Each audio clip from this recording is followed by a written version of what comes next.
I first played Dragon Age Origins when I was 11 years old. This was after I obsessively played Mass Effect 1 every day. After school, after a whole day of not being able to shut up about it, I was so annoying to my friends. Because, let's be real, at the age of 11, when you're stuck in school chewing on your pencil eraser because you're dying of boredom, what else is gonna sustain you but the promise of a fantastical story waiting for you in that comfortable, dark computer room at home? But even I eventually grew tired of Mass Effect because I had played it way too much, and I eventually had to find a new game. And at this time, I shared my dad's Steam account, and he happened to grab Dragon Age Origins Ultimate Edition just because it was on sale. He never really played it, RPG games are not his thing, but one day, for reasons that I can't even remember, I just decided to load it up. And holy crap! Mass Effect is still the most important story I played as a kid. That game and Commander Shepard and that whole story of the entire series, as cheesy as it sounds, formed me. That sounds so nutty and dumb, but it helped me make it through school, and it helped me to embrace my creativity. Mass Effect made me feel like I was fine, just the way I was, and I didn't have to change just to fit in. In a game full of fantastical aliens and whimsical cultures, with adventure and a cool commander lady that you get to play as, that game was a quiet confidence boost. It was great escapism, and I will totally admit that Commander Shepard is one of the most important formative characters of my childhood.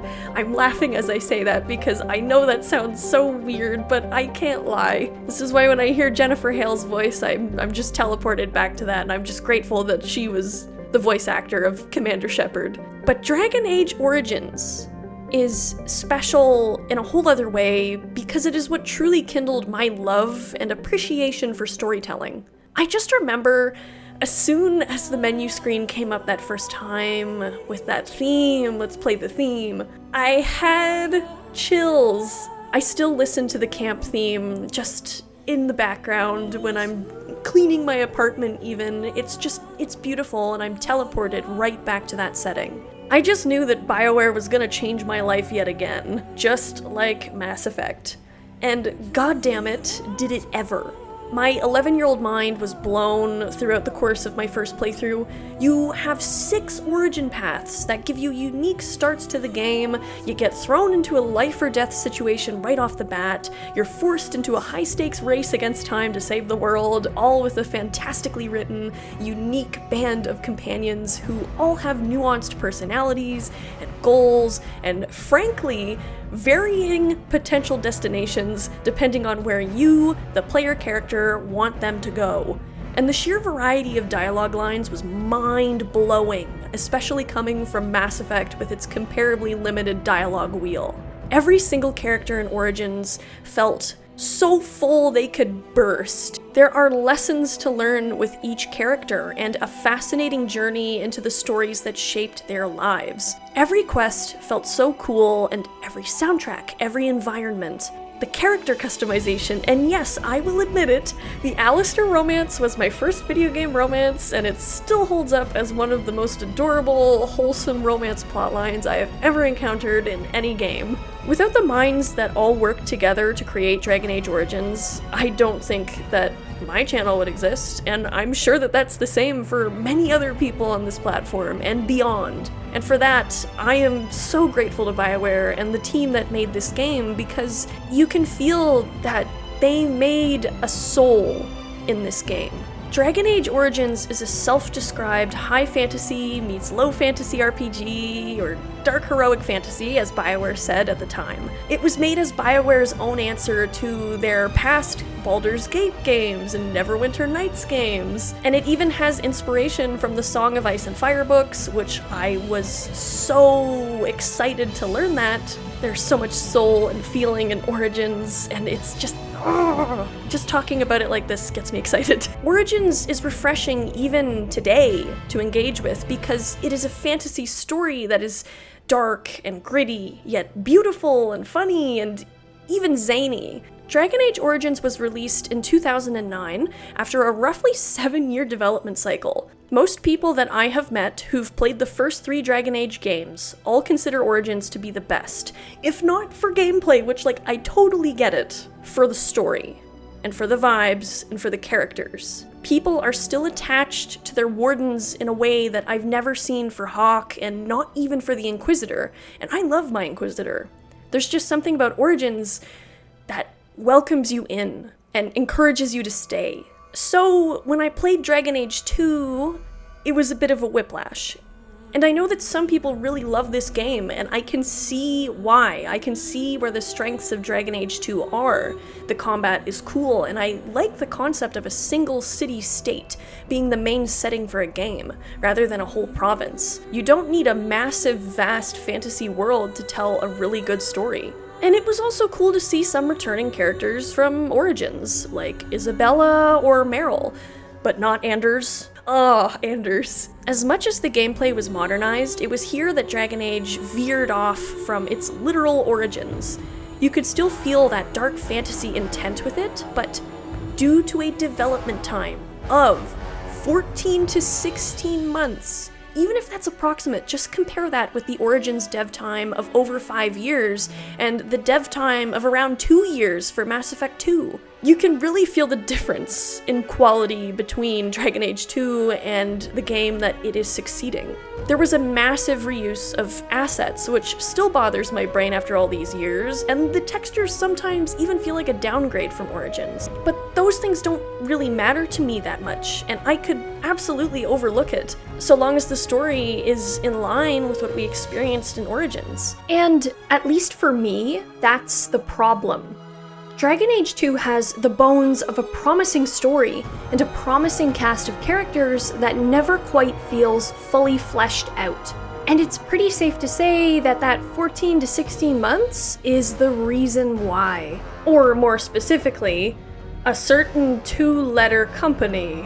Rather than feeling like you are the hands that shape the world around you, like the immersion of Dragon Age Origins, it feels more like a ride in Hawke's head, where you see the world through Hawke's eyes. But the clear difference in time and effort between Dragon Age 2 and Dragon Age Origins is clear. Dragon Age 2 is incredibly sad rather than frustrating because you can see that the devs really tried to do their best, but EA is no friend to the creative process. And Inquisition was a welcome surprise, in the right direction.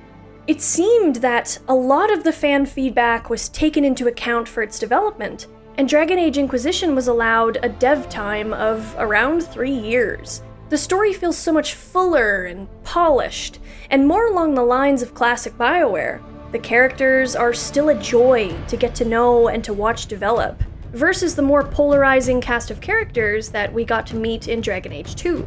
Bioware was getting back to their roots with Inquisition, and they had some of their old magic there, but this is the last time in recent years that they showed it. Bioware hasn't made any of their vast narrative tales that helped them rise to fame in the first place, ever since the Andromeda failure. Unless you count Anthem from 2019, but even that didn't perform very well. Numerous staff who worked on Dragon Age Origins have left, as more and more resources were taken away from the Dreadwolf project and devoted to Andromeda and Anthem. This first version of Dreadwolf was actually scrapped in 2017 due to the, and I'm not making this up, I quote, because it had no room for a live service component to provide ongoing monetization opportunities. And then in June of this year, aka within the last couple weeks, they changed the title to Dragon Age the Veilguard. The title change isn't the biggest issue at all, but it's just another symbol of how the creative process of this game has been challenged from the start. Why wouldn't longtime fans of Bioware and Dragon Age start to worry if they weren't worrying already? For a long time, I never thought a game could capture the same magic that Dragon Age Origins once captured. But then Baldur's Gate 3 appeared, and in the first 30 seconds of being on board that Mind Flayer ship, oh fuck, oh I'm smart! Oh my god, I'm a smart character! Oh, never mind. Oh. I felt like that 11-year-old kid again, sitting in the menu of Dragon Age Origins for the first time.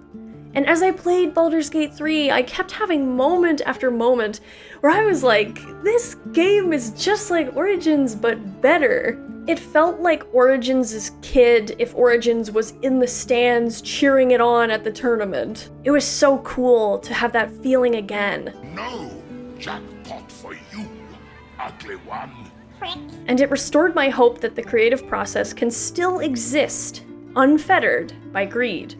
It is possible, because Baldur's Gate 3, just like Origins, has a soul. And I've mentioned this a few times, the whole idea of a story having a soul. And that's because, and I don't mean this religiously, I more so even mean it biologically, creativity is the human soul and storytelling is its seat. Stories are how we perceive the world. Stories are how our brains work. Stories and storytelling are an essential, unavoidable structure of the human brain. Our memories are stories. The people we meet are characters that we analyze in our heads or understand like archetypes. We recognize patterns around us like a plot in a story. And when we sit around the table and recount our day with our family or blab about some dickhead at work to a friend, we are storytelling. Our brain is constantly telling stories even when we are asleep. We can't escape storytelling. It is inborn. And the society we live in doesn't exactly nurture that natural human skill so much as it tries to bury it. The importance of story and creativity fades as we get older in our education systems. Many jobs and careers don't actually want you to be creative. They just want you to do what you're told. But the little creative genius that ran rampant when we were kids is not dead. It's just buried beneath all that boring adult stuff that exists in our heads. Our creativity really wants to reconnect with its seat so badly. And that's what a story like Origins or Baldur's Gate 3 successfully does for a lot of people. Jonathan Gottschall describes in his book The Storytelling Animal how, in the process of storytelling, you allow someone else to hijack your brain whenever you consume a story. And the best of those storytellers can invade and capture your brain in just the first sentence. That's what Origins and Baldur's Gate 3 does for me, and for so many others. And the only way a story like that can truly come to fruition is to allow the creative process the space it needs to breathe. But more and more these days, we see the pressures of profits consuming the very process that, ironically enough, actually creates a product that's actually worth the money that publishers like EA want. I don't think it's a coincidence that a comparably smaller company like Larian understood that when most publishers, specifically AAA ones, don't. This is why Dragon Age 2 and Mass Effect Andromeda performed the way they did. Our brains are really good at detecting bullshit, even if we ourselves might not be, and they can sniff out a corrupted creative process very quickly. It's why we get bored, and it's why we stop engaging. Because of how personal it is to actually consume a story, there is this unspoken respect that storytellers need to have for the people that will be consuming their stories. That story is affecting you. It is shaping you. And that's the beauty and danger and power of storytelling. And that's why, upon seeing the Veilguard trailer, so many people get that same old fear. And it's not just because the trailer might be something that we wouldn't normally identify as Dragon Age. It's because we've been burnt before.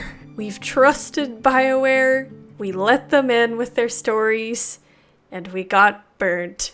And it sucks. That's why people feel so passionately about characters that aren't even real. That's why I give so many shits about Commander Shepard. We want to protect these characters and these stories because they are kind of a part of us after having experienced them. Some people might say that's corny, but I think it's true. That's why people, myself included, watched that Veilguard trailer, sighed, and said, shit. However, I won't actually judge Veilguard because it hasn't come out yet, and I always try to reserve judgment until I play the actual game or go through the actual story myself. But damn if I won't judge the story that its dev cycle has told us. It's just the surface of a long chain of events that could very well foreshadow a kind of heartbreak for that part of us that holds the stories of Dragon Age and Bioware so close. But at the same time, it could just be a red herring in this story. Who knows? The gameplay reveal trailer was miles better than the reveal trailer. Maybe in the same way powerful stories can help unbury our own creative soul, perhaps the Veilguard can be that for Dragon Age. I'm gonna remain hopeful because I would love to see Bioware succeed. Even if we never see a Dragon Age that hits like Origins does, and even as storytelling becomes more and more commercialized, games like Baldur's Gate 3 remind us that not all hope is lost. Some people still get it, that stories are so much more than a product. Stories are people that we get to meet. Stories are adventures that we get to live. And the lessons of stories are ones that we get to learn, that shape us as a person whether we consciously realize it or not. There's a lot of evidence that shows that our brain chemistry and brain activity alters when we read a book or watch a show that grips us. Stories are how humans reconnect with themselves and emerge a better person. And that, for me, and I believe for so many others too, is certainly worth every penny. If only companies like EA could see it.